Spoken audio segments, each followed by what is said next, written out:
গণতন্ত্র এবং জবাবদিহিতামূলক রাষ্ট্র প্রতিষ্ঠায় নির্বাচনের বিকল্প নেই বললেন তারেক রহমান। স্বৈরাচারের পুনর্জাগরণ ঠেকাতে প্রতিজ্ঞাবদ্ধ বিএনপি। এই দেশকে কোনো চরমপন্থা বা মৌলবাদের অভয়ারণ্য যেন কোনোদিন পরিণত হতে না পারে, সেটিও কিন্তু আমাদের প্রত্যাশা, সেটিও আমাদের লক্ষ্য। ভোটের আগে ঐক্যমত্য হওয়া বিষয়গুলোর বাস্তবায়ন চায় জামায়াত। নতুন সংবিধানের বিকল্প নেই, অভিমত এনসিপির। জুলাই সনদ চূড়ান্ত খসড়ায় পুরোপুরি সন্তুষ্ট নয় কোনো দল। আইনি ভিত্তির আগে নোট অফ ডিসেন্ট কমানোর পরামর্শ বিশ্লেষকদের। আশা করি দ্রুতই এ ব্যাপারে আমরা একটা গাইডলাইন পাবো বিশেষজ্ঞদের কাছ থেকে, এবং তার ভিত্তিতে আমরা অগ্রসর হয়ে একটা ঐক্যমত্যে বসতে পারবো। দুই একটা রাজনৈতিক দল বললো যে আমি নির্বাচনে পার্টিসিপেট করব না, আপনি নিজের স্বার্থেই চিন্তা করেন এই এজিটেশন, এই নন পার্টিসিপেশনের যে কনসিকুয়েন্স, সেটা আপনি সামলাতে পারবেন কিনা।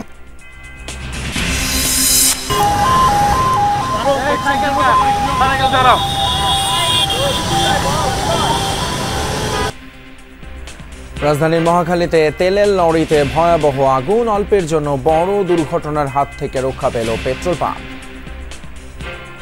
গাড়িতে তেলগুলা ঢালতেছিল, ওই সময়ের ভিতর আপনি কোথেকে জানেন একটা মাছের কাঠির মতন একটা আগুনে ছিটকে আসছে, আসছে মতো সাথে সাথে ধরে গেছে। প্রথমে আগুনটা ছিল অল্প, তখন ওর ট্রাকে ধরে নাই। ওরা যদি ওই মুহূর্তে গাড়িটা বের করে ফেলে তাহলে এই আগুনটা ধরে না। সর্বোচ্চ যে চেষ্টা ছিল, আমরা ফোম ব্যবহার করে আমরা আগুনটা উইথিন 10 মিনিটসের মধ্যে আমরা আগুনটা নিয়ন্ত্রণ আনতে সক্ষম হয়েছি।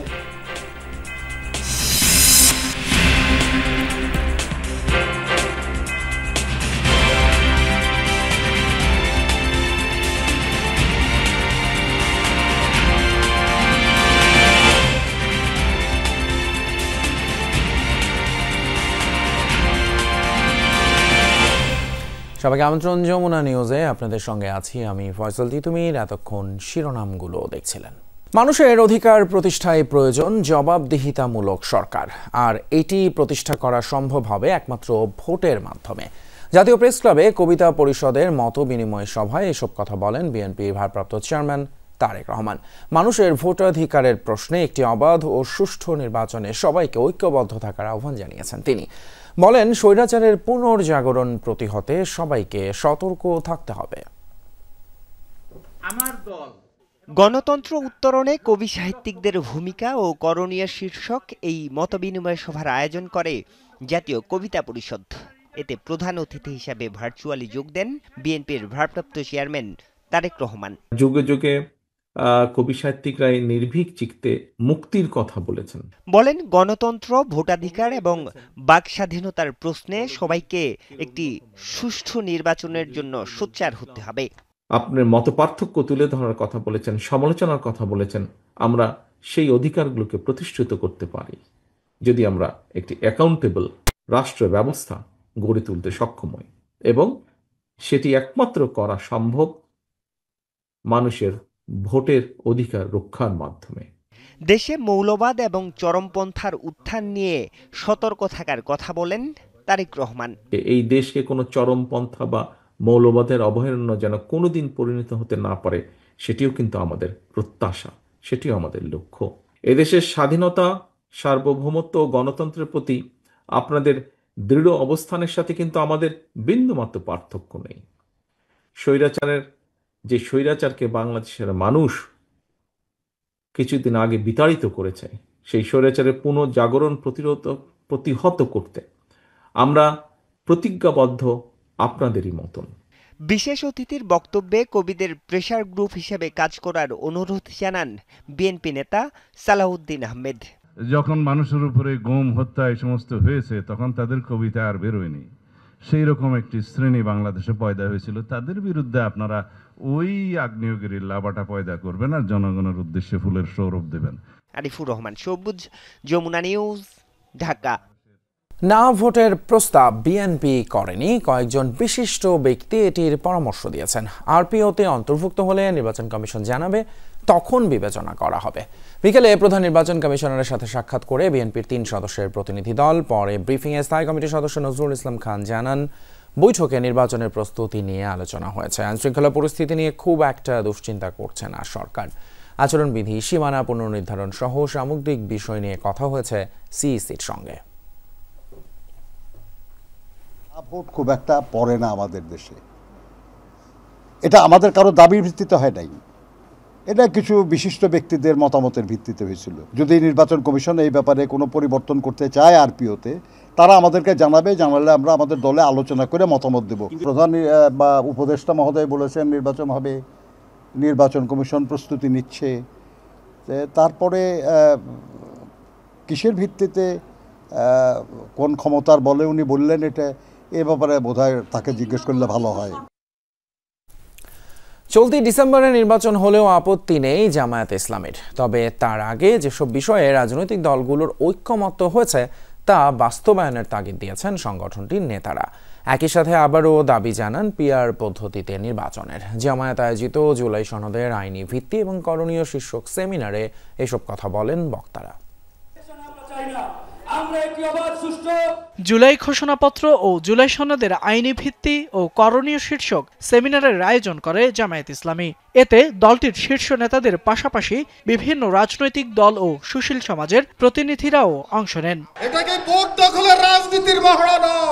এ সময় বিভিন্ন দলের নেতারা বলেন, ফ্যাসিবাদ যেন ফিরে না আসে, তার জন্য জুলাই সনদের আইনি ভিত্তি জরুরি। এই জুলাই সনদের আইনি ভিত্তি ছাড়া আমরা আর এক চুল পরিমাণ পিছপা হব না। 53 বছর যে ধারায় ভোট ডাকাতির ধারা, দিনের ভোট রাতে করার ধারা, এইটাকে বন্ধ করতে পারে একমাত্র পিআর পদ্ধতির মাধ্যমে। এ সময় জাতীয় নাগরিক পার্টির সদস্য সচিব আখতার হোসেন বলেন, নতুন বাংলাদেশ গড়তে নতুন সংবিধানের বিকল্প নেই। আমরা এতগুলো বিষয়ে সংবিধানের বর্তমান যে টেক্সট তাতে পরিবর্তনের কথা বলেছি, তাতে এই সংবিধান তার যত আর এক্সিস্টিং থাকে না। আমরা যে বিষয়গুলোতে নতুন বাংলাদেশের জন্য একমত হয়েছি, সেই বিষয়গুলোকে যদি টেকসই করতে হয় তাহলে নতুন সংবিধানের বিকল্প নাই। জামায়াতে ইসলামের সেক্রেটারি জেনারেল মিয়া গোলাম পরওয়ার বলেন, জুলাই ঘোষণাপত্র ও সনদের আইনি ভিত্তি না দিয়ে বিদ্যমান কাঠামোয় নির্বাচন দিলে আরেকটি হাসিনার জন্ম হবে। আইনি ভিত্তি না দিয়ে বিদ্যমান কাঠামোতে নির্বাচন হলে আরেকটা হাসিনার জন্ম হবে, আরেকটা ফ্যাসিবাদের জন্ম হবে। পিআর হলে কালো টাকা, মনোনয়ন বাণিজ্য, পেশি শক্তি, এগুলো করতে পারবে না যারা তারা পিআরকে বাধা দিচ্ছে। নির্বাচনের আগে অবশ্যই ঐক্যমত্য হওয়া বিষয়গুলো বাস্তবায়নের দাবি জানান জামায়াতের নায়েব আমির আব্দুল্লাহ মোহাম্মদ তাহেরের। আমরা সবসময় নির্বাচনের জন্য প্রস্তুত। আপনি বলেছেন সংস্কারের পরে নির্বাচন, তাহলে এখন সংস্কার নিয়ে টাল বাহানা কেন? যে ব্যাপারে ঐক্যমত্য হয়েছে সেটি আপনাকে অবশ্যই বাস্তবায়ন করতে হবে নির্বাচনের পূর্বে। পিআর পদ্ধতি আর সংস্কার ইস্যু সহ চলমান পরিস্থিতি নিয়ে রাজনৈতিক দলগুলোকে এক টেবিলে বসারও প্রস্তাব দেন জামায়াতের সিনিয়র এই নেতা। যৌথভাবে আমরা এই দাবি পূরণে সরকারকে বাধ্য করব। ফয়সাল মাহমুদ, যমুনা নিউজ, ঢাকা। জাতীয় নির্বাচনে প্রভাব ফেলবে জুলাই সনদ বাস্তবায়নে এমন কোনো সিদ্ধান্ত নেবে না ঐক্যমত্য কমিশন।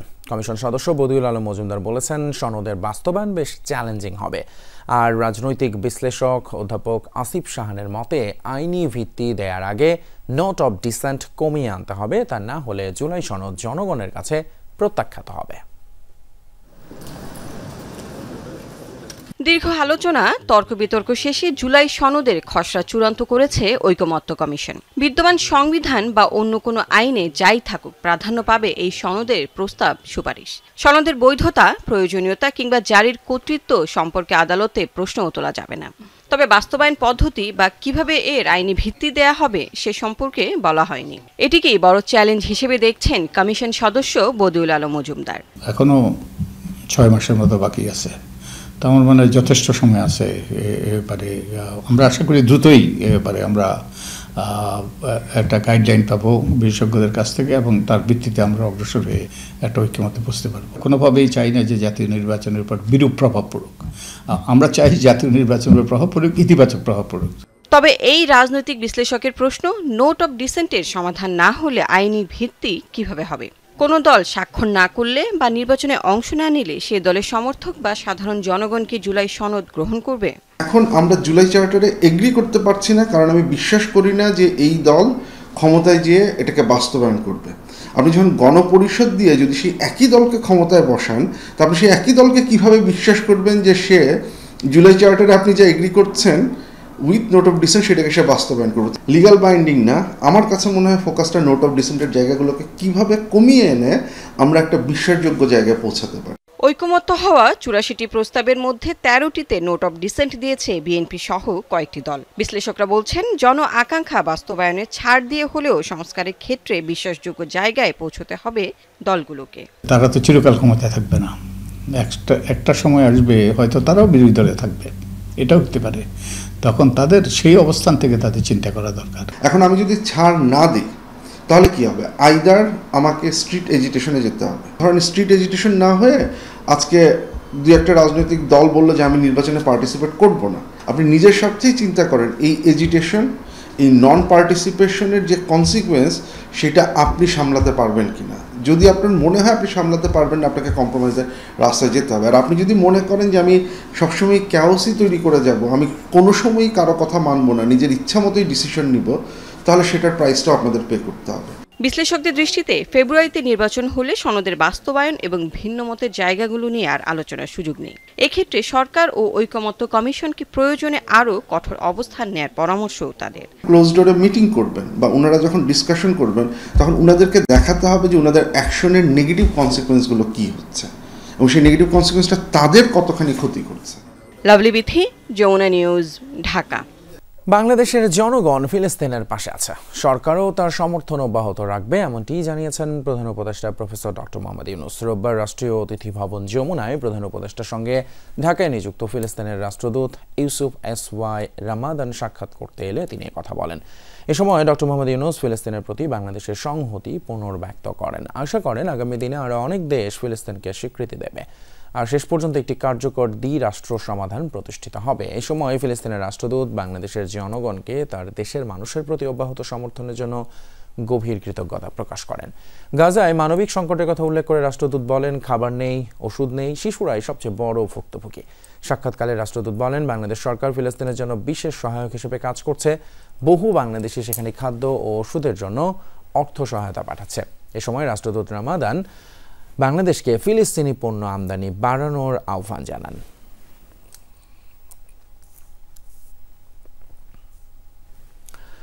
বাংলাদেশের দূতাবাস সহ কূটনৈতিক কার্যালয় থেকে রাষ্ট্রপতির ছবি সরিয়ে ফেলার নির্দেশনার বিষয়ে কোনো বক্তব্য দিতে রাজি নয় পররাষ্ট্র মন্ত্রণালয়। পরিবেশ উপদেষ্টা রিজওয়ানা হাসান বলেছেন, এমন ঘটনার সঠিক প্রেক্ষিত তার জানা নেই।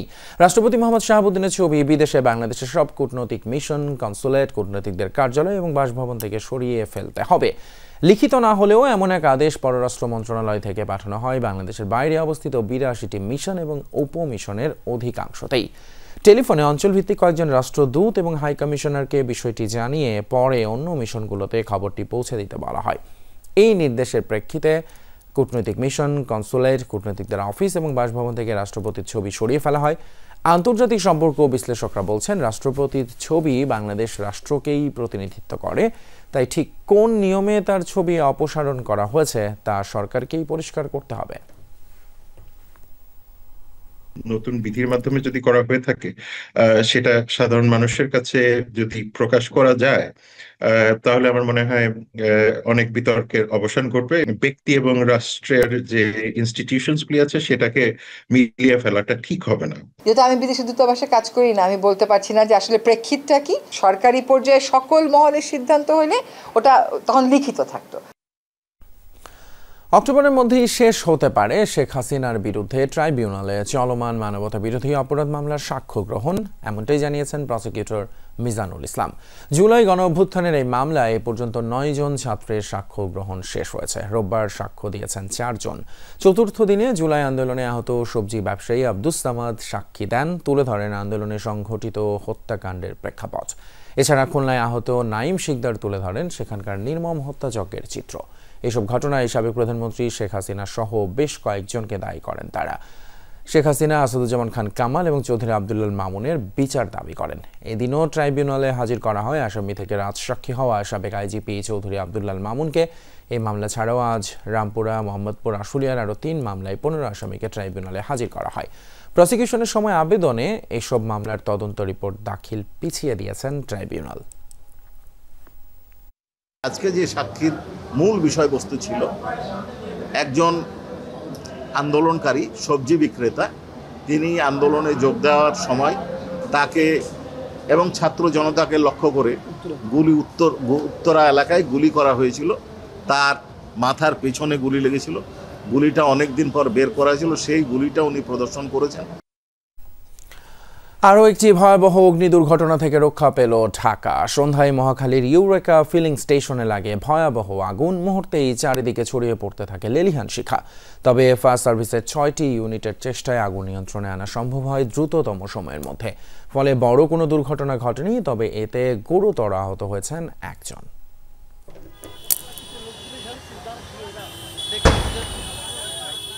ভয়াবহ আগুন, থেকে থেকে বিস্ফোরণের শব্দ, যার তাপ অনুভূত হচ্ছে কয়েক ফিট দূর থেকেও। রোববার সন্ধ্যা 7:20 দিকে মহাখালীর ইউরেকা ফিলিং স্টেশনের তেলবাহী ট্যাঙ্কারে লাগে এই আগুন।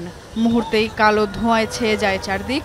বহু দূর থেকেই দেখা মেলে লেলিহান শিখার। এতে আতঙ্ক ছড়ায় জনমনে। গাড়িতে তেলগুলা ঢালতেছিল, ওই সময়ের ভিতর আপনি কোত্থেকে জানেন একটা মাছের কাঠির মতন একটা আগুনে ছিটকে আসছে, আসছে মতো সাথে সাথে ধরে গেছে। মেনলি আমি ভাবছি হয়তো স্টেশনে আগুন লাগছে, বাট পরে আরেকটু সামনে এসে দেখি কি ট্যাঙ্কে আগুন লাগছে। আমরা গ্যাসের জন্য সিরিয়ালে ছিলাম, আমার পিছনে আর 2-3টা গাড়ি ছিল, তখন তাদের পায়ারটা হচ্ছে, তখন আমরা সাথে সাথে সরে গেছি। মূলত সন্ধ্যায় তেলের ট্যাঙ্কার থেকে অকটেন আনলোড করা হচ্ছিল। এই সময় অসাবধানতা বশত লাগে এই আগুন। আশপাশের বহুতল আবাসিক ভবনগুলো থেকেও তাপ অনুভূত হয়। প্রতিদিন যেভাবে তেল আনলোড করে এভাবেই আনলোড করতেছিল, হঠাৎ করে আর কি আগুনটা লেগে গেছে। তো লাগার পরে পুরো গাড়িতে ছড়াই গেছে। ফায়ার সার্ভিসের কর্মীরা আমরা ফোন দেওয়ার সাথে সাথে খুব দ্রুত আসছে, আইসা তারা আগুনটা নিয়ন্ত্রণ নিয়ে আসছে। আজকে এটা থেকে আমাদের একটা শিক্ষা নেওয়া উচিত যে আবাসিক এলাকার পাশে এরকম পেট্রোল পাম্প, গ্যাস পাম্প না হওয়া উচিত। আগুন লাগার কিছুক্ষণের মধ্যেই ঘটনাস্থলে পৌঁছায় ফায়ার সার্ভিসের 6টি ইউনিট। পানি ও ফোমের মাধ্যমে প্রায় 20 মিনিটের চেষ্টায় আগুন নিয়ন্ত্রণে আনেন তারা। ঘটনাস্থলে আসে বিমান বাহিনীর 2টি অগ্নি নির্বাপক গাড়িও। ফায়ার সার্ভিস কর্মীরা আগুন নির্বাপন করে ফেলেছেন। পরবর্তী যেই সচেতনতামূলক কর্মকাণ্ডগুলো আছে, যেমন আরও গাড়িটি ঠান্ডা করা সহ অন্যান্য যেই বিষয়গুলো, সেগুলো তারা করছেন। আমাদের যে এক্সপার্ট ফায়ার ফাইটার এবং দেশে বিদেশে যারা প্রশিক্ষিত তেলের আগুন নিয়ে কাজ করছে এবং ট্রেনিং নিয়ে আসছে, তারা সহ আমরা আগুনটা উইথিন 10 মিনিটসের মধ্যে আমরা আগুনটা নিয়ন্ত্রণ আনতে সক্ষম হয়েছি। এ ঘটনায় পেট্রোল পাম্পের একজন নিরাপত্তা কর্মী গুরুতর আহত হয়েছেন। এরই মধ্যে তাকে নেওয়া হয়েছে ঢাকা মেডিকেল কলেজ হাসপাতালে। সুমাইয়া ঐশী, যমুনা নিউজ, ঢাকা। ফরিদপুরের ভাঙ্গায় কলেজ শিক্ষার্থীর খণ্ডিত মরদেহ উদ্ধার করেছে পুলিশ। রোববার সন্ধ্যায় উপজেলার তুজারপুর ইউনিয়নের চারালদিয়া এলাকার বিল থেকে মরদেহ উদ্ধার করা হয়। বিলের মধ্যে বস্তাবন্দি লাশ ভেসে থাকতে দেখে পুলিশে খবর দেন স্থানীয়রা। নিহতের পরিবার জানায়, গত বুধবার মোটরসাইকেল নিয়ে বাড়ি থেকে বের হওয়ার পর থেকেই নিখোঁজ ছিলেন রেদওয়ান। হত্যাকাণ্ডের পর কোমরে বস্তা বেঁধে পানিতে ফেলা হয়েছে বলে জানান ভাঙ্গা থানার ওসি মোহাম্মদ আশরাফ। এ বিষয়ে আইনি ব্যবস্থা প্রক্রিয়াধীন বলেও জানান তিনি।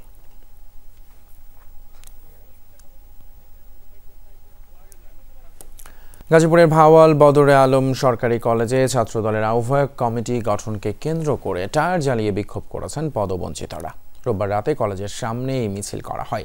বিক্ষোভকারীদের অভিযোগ, ছাত্রদলের কর্মীদের মাইনাস করে ছাত্রলীগের কর্মীরা কমিটিতে স্থান পেয়েছে। তবে গাজীপুর মহানগর ছাত্রদল সভাপতি মোহাম্মদ রুহানুজ্জামানের দাবি, কমিটিতে যাদের রাখা হয়েছে তারা সবাই ছাত্রদলের কর্মী। এর আগে বিকেলে কলেজের সামনে মানববন্ধন করেন পদবঞ্চিত ছাত্রদলের নেতাকর্মীরা। শনিবার রাতে গাজীপুর মহানগর ছাত্রদলের সভাপতি রুহানুজ্জামান এবং সাধারণ সম্পাদক মাহমুদুল হাসান কলেজে 39 সদস্যের আহ্বায়ক কমিটি গঠনের কথা জানান। সিলেট 2 আসনের সাবেক সংসদ সদস্য এবং বিএনপির সাবেক সাংগঠনিক সম্পাদক নিখোঁজ এম ইলিয়াস আলীর সন্ধানের দাবিতে বিক্ষোভ করেছে উপজেলা বিএনপি। রোববার বিকেলে ওসমানীনগরের কদমতলা থেকে তাজপুর কলেজ পর্যন্ত বিক্ষোভ মিছিল অনুষ্ঠিত হয়। এ সময় বিএনপি এবং এর অঙ্গ সংগঠনের নেতাকর্মীরা উপস্থিত ছিলেন। এ সময় তারা বলেন, দীর্ঘ 13 বছরের বেশি সময় ধরে নিখোঁজ নেতা ইলিয়াসের এখনও সন্ধান মেলেনি। মিছিল শেষে সংক্ষিপ্ত সমাবেশে এম ইলিয়াস আলীকে ফিরে পেতে অন্তর্বর্তীকালীন সরকারের কাছে আহ্বান জানান আন্দোলনকারীরা।